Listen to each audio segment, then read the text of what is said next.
Assalomu alaykum qadrli kanalimiz kuzatuvchilari, e'tiboringiz markazida janglar olamidagi eng so'nggi yangiliklar bilan Sport Plus kanali. Qadrli do'stlar, bugungi dasturimizni boshlashdan oldin, agar siz kanalimizda yangi bo'lsangiz, albatta kanalimizga obuna bo'lib qo'ying. Bundan tashqari ushbu roligimiz keng tarqalishi uchun bir dona like bosib qo'yishni unutmang.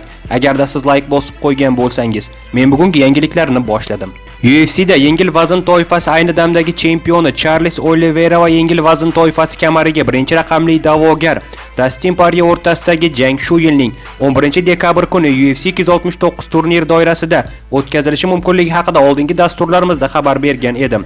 ESPN MMA analitiki Brett Okamotoning ma'lum qilishicha, Dustin Poirier Charles Oliveiraga qarshi jang uchun shartnomaga imzo chekkan.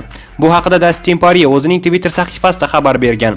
U o'zining Twitter sahifasiga ushbu postni joylab, imzo chekildi, muhrlandi va jo'natildi deb yozib qoldirgan. Mana endi do'stlar, Charles Oliveira ham Dustin Poirierga qarshi jang uchun imzo chekkanligi ma'lum bo'lsa, UFC tashkiloti rasman Dustin Poirier va Charles Oliveira o'rtasidagi titul jangni e'lon qiladi.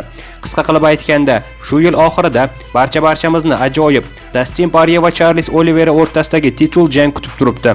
Do'stlar, siz nima deb o'ylaysiz? Dustin Poirier va Charles Oliveira o'rtasidagi jangda kim kuchliroq, kim g'alaba qozonadi? Charles Oliveira mi yoki bo'lmasa Dustin Poirier? O'zingiz g'alaba qozonishga ishonayotgan jangchining ismini pastda kommentariyada yozib qoldiring. Barcha fikrlarni o'qib chiqaman. Shaxsan meni fikrimcha, Dustin Poirier UFC'da yengil vazn toifasi keyingi chempioni bo'ladi. Yaqindagina UFC'da yengil vazn toifasi sobiq chempioni Habib Nurmagomedov ishtirokida bo'lib o'tgan intervyu davomida muxlislardan biri Habibdan UFC harom ekanligi va shu sababli ham Habib UFC'dan ketganligi, ya'ni shu holat to'g'risida savol berdi. Bu savolga esa o'z navbatida Habib Nurmagomedov ham javob qaytardi. Marhamat, o'zingiz tomosha qiling. Assalomu alaykum Habib. Assalomu alaykum Habib.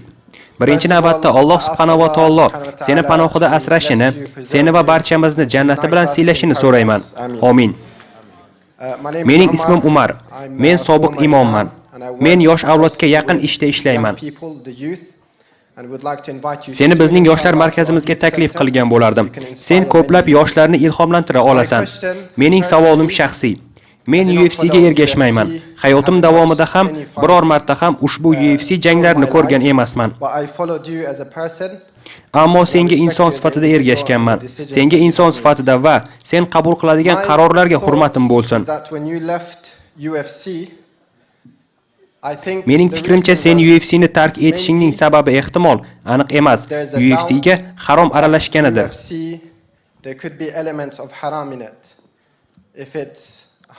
Kimningdir yuziga urish va bolalarning buning orqasidan ergashishi, shunga o'xshagan boshqa sabablarga ko'ra bu harom. Bilaman, bu katta masala va bu yerda ma'lum bir qoidalar yo'q. Senda sabab nima? Sen Allohga sig'inmaysanmi? Rahmat kattakon. Savol mazmuni UFC harom va shu sababli sen UFC'dan ketganmisan? Albatta, ammo birovning yuziga urish bu albatta yaxshi emas. 100% bu xato. Shunday ekan, men qanday qilib buni halol deyishim mumkin? Biror narsani halol yoki harom deb fatvo berish bu mening ishim emas. O'zing bilganingdek, men ham oddiy insonman. Ba'zida odamlarni kaltaklab turaman. 100% aniq bu yaxshi ish emas. Agarda kimnidir kaltaklamoqchi bo'lsang, iltimos bu fikringdan qayt. Bu yaxshi savol, anchagina yaxshi savol bo'ldi.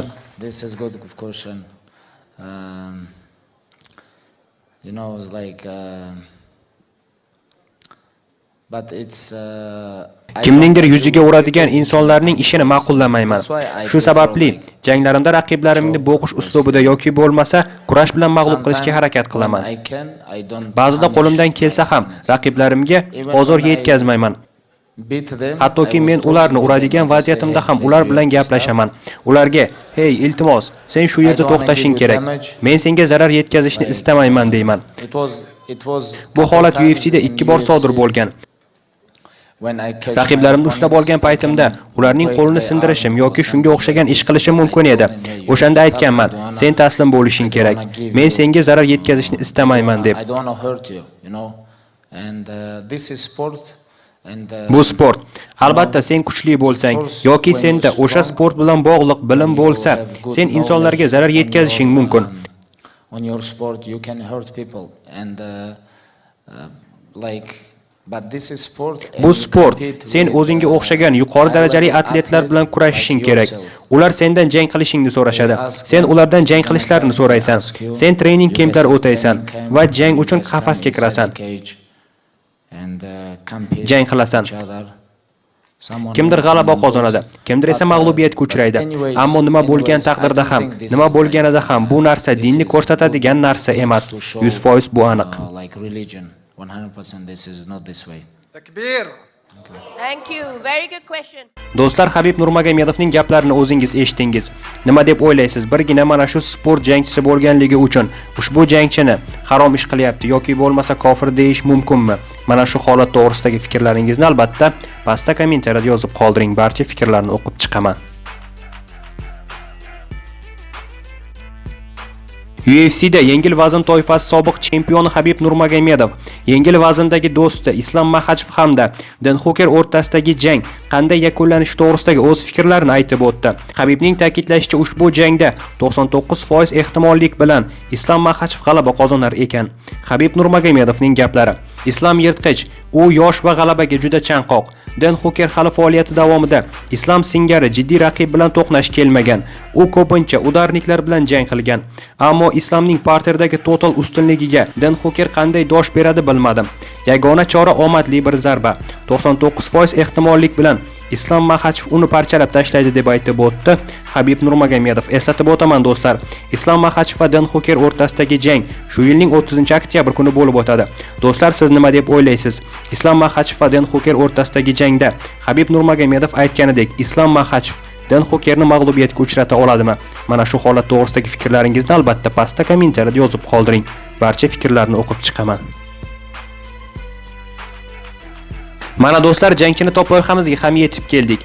O'tgan dasturimizdagi sirli jangchi bu haqiqatdan ham UFC'da ayni damda yarim o'rta vazn toifasi jangchisi Dog'istonlik Magomed Ankalayev edi. Juda ko'pchilik ishtirokchilar ushbu jangchining kim ekanligini to'g'ri topishdi. Ammo aynan mana shu 5 ta ishtirokchi birinchilardan bo'lib jangchining ismini kommentariyada yozishdi va o'tgan dasturimizdagi jangchini top loyihasi g'olibi bo'lishdi. Jangchini top loyihasini davom ettiramiz. Sizningcha ushbu sirli jangchi kim? U MMA'dagi karyerasi davomida shu paytga qadar 43 ta jang o'tkazgan. Shularning 30 tasida g'alaba qozongan va 13 tasida mag'lubiyatga uchragan. Agarda jangchini taniyotgan bo'lsangiz, birinchilardan bo'lib jangchining ismini kommentariyada yozing va dasturimizdagi jangchini top loyihasi g'olibi bo'ling. G'oliblar keyingi dasturlarimizda e'lon qilinadi. Mana do'stlar, bugungi dasturimiz xuddi mana shu yerda o'z yakuniga yetdi.